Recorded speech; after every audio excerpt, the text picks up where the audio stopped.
Bienvenue sur Africa 24 dans la nouvelle édition du QG News. Voici les titres de l'actualité. Au Cameroun, à l'approche du dialogue national du 30 septembre, le gouvernement poursuit les consultations. Les partis politiques qui participent au débat ont soumis leur préalable au dialogue. Au Togo, des mouvements citoyens lancent la campagne Bring Back Our Freedom, ramenez-nous notre liberté en français. Une campagne qui vise à dénoncer la nouvelle loi qui restreint la liberté de manifester. Et puis la finance islamique progresse sur le continent. Les banques islamiques africaines enregistrent de bonnes performances et les émissions de sukuk devraient se renforcer. Mais d'abord, l'émigration africaine vers l'Europe enregistre une baisse depuis 3 ans, selon un rapport de l'OCDE du 18 septembre. Sur plus de 5 millions de migrants qui ont rejoint un pays membre de l'OCDE en 2018, seulement 300 000 sont africains. Les demandeurs d'asile ont reculé de 35% en 2018 par rapport à 2015. La majorité viennent d'Afghanistan et aucun pays africain ne figure parmi les 7 premiers pays d'origine des migrants. Le Maroc arrive à la 18e place, suivi du Nigeria à la 31e place. Au Cameroun, les consultations se poursuivent à l'approche du dialogue national du 30 septembre. Ce mercredi, les partis politiques tels que l'Union des populations du Cameroun ou encore le Mouvement pour la renaissance du Cameroun ont soumis leurs propositions pour le débat. Reportage de notre correspondante Viviane Bauken. Les consultations, en prélude au dialogue national, se poursuivent dans les services du Premier ministre à Yaoundé. Ce 18 septembre 2019, ce sont les partis politiques qui ont présenté leurs propositions pour la résolution de ce dialogue. On a d'ailleurs vu les 2 factions querellées du parti de l'Union des populations du Cameroun sur la table des propositions afin de participer à l'avenir du pays. L'UPC, dans le cadre de l'alliance avec le RDPC, sera un soutien pour le gouvernement parce que l'option du chef de l'État portant sur la sauvegarde de la souveraineté de notre pays est une option digne de la mémoire de nos pères fondateurs. Autre parti reçu en début de matinée ce 18 septembre, le Mouvement pour la renaissance du Cameroun MRC. Depuis le 17 septembre, ils ont signé un mémorandum pour la résolution de la crise anglophone. Un document soumis à l'autorité et dans lequel les responsables du parti exigent la libération de leur leader Maurice Kamto avant l'ouverture des pourparlers. Nous avons des préalables, nous avons un certain nombre de propositions que nous avons faites et nous entendons que le Premier ministre qui est en charge de la conduite de ce dialogue prenne bien toutes les dispositions pour que le dialogue soit non seulement inclusif, mais qu'il soit aussi prospère. Depuis l'annonce par le président Paul Biya de la tenue d'un grand dialogue national, tous les acteurs de la vie de la nation ont été invités à la table des consultations. Cette première phase, qui s'achève le 27 septembre 2019, devrait permettre de recueillir toutes les attentes de toutes les composantes sociales du pays. Au Togo, des mouvements citoyens lancent l'initiative Bring Back Our Freedom, ramenez-nous notre liberté en français, un mouvement de contestation face à l'adoption le 7 août dernier des modifications de la loi sur la liberté de réunion et de manifestation publique pacifique. Cette campagne dénonce les violations des droits fondamentaux de l'homme. Reportage de notre correspondante Emefa Kofi. Back our freedom.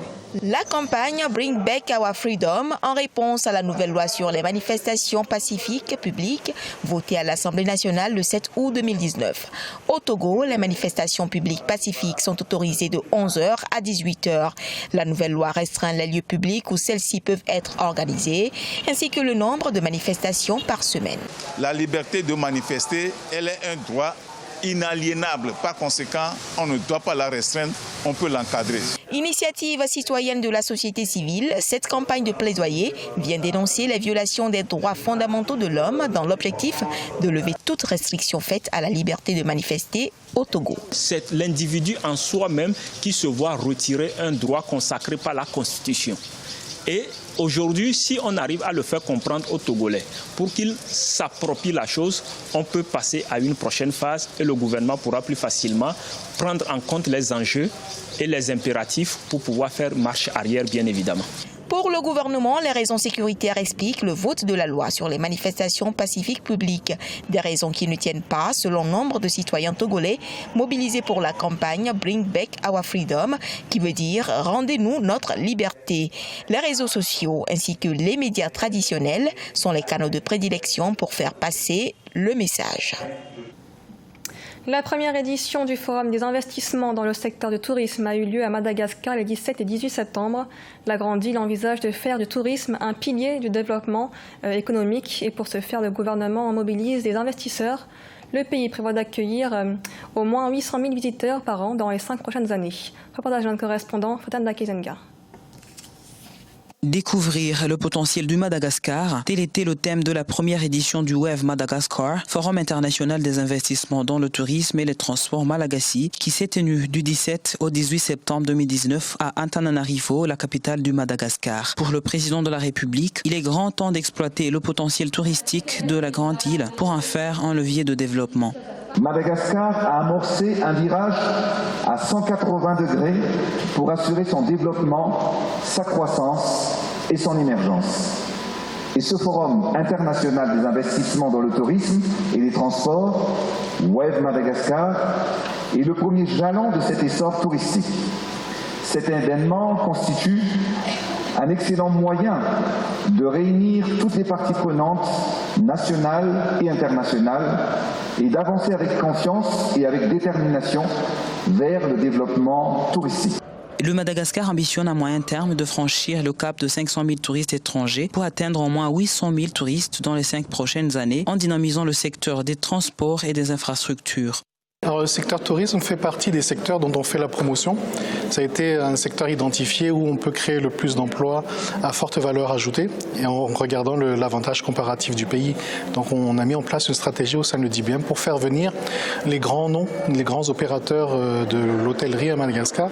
Plus de 500 personnes ont participé au forum d'investissement dans le tourisme et le transport, dont les investisseurs et opérateurs nationaux et internationaux. Selon des experts, malgré le potentiel touristique que présente le Madagascar, ce secteur reste largement sous-exploité, une chose que le gouvernement s'engage à changer. Les banques islamiques africaines enregistrent de bonnes performances. Selon l'agence américaine de notation Moody's, les émissions de sukuk progressent.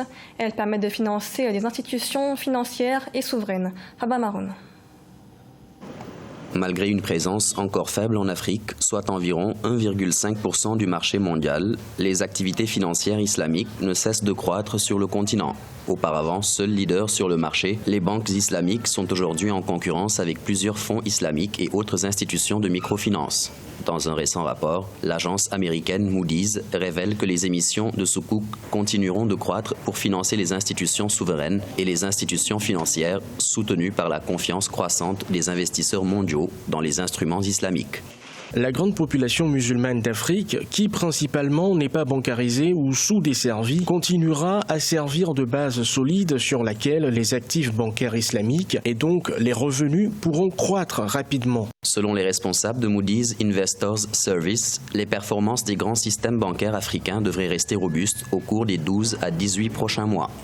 Toutefois, les contraintes structurelles qui ont empêché les marchés de sukuk de se développer encore plus rapidement persistent. C'est un outil de développement certain. De plus en plus, vous entendez parler du business halal. Tout part un peu de ce business-là halal qui est un monde économique plus vaste. Il faut que les musulmans comprennent qu'il ne s'agit pas de business entre musulmans ou pour musulmans, mais c'est un business avec une philosophie musulmane, mais qui s'intéresse en fait à toutes les économies, à tous les marchés. Dans le cadre d'une émission inaugurale en provenance du Maroc, les gouvernements marocains et nigérians ont respectivement émis 105 millions de dollars et 327 millions de dollars de sukuk. Une transaction souscrite 3,6 fois. En avril 2019, l'Égypte a mis en place un comité de surveillance de la charia chargé de superviser l'émission de sukuk. Et dans l'actualité également, le Kenya prévoit de réduire ses dépenses budgétaires pour l'année 2019-2020, une réduction d'environ 445 millions de dollars. Le gouvernement avait en effet annoncé ces coupes budgétaires pour réduire les dépenses de l'État, des dépenses qui s'élèvent à 27,3 milliards de dollars, alors que les recettes devraient atteindre 19,9 milliards de dollars. Notons que les projets de développement sont actuellement suspendus, du fait notamment d'un manque de financement de la part du gouvernement. Ce journal a été réalisé par l'ensemble de la rédaction. Merci de l'avoir suivi. L'information continue sur Africa 24.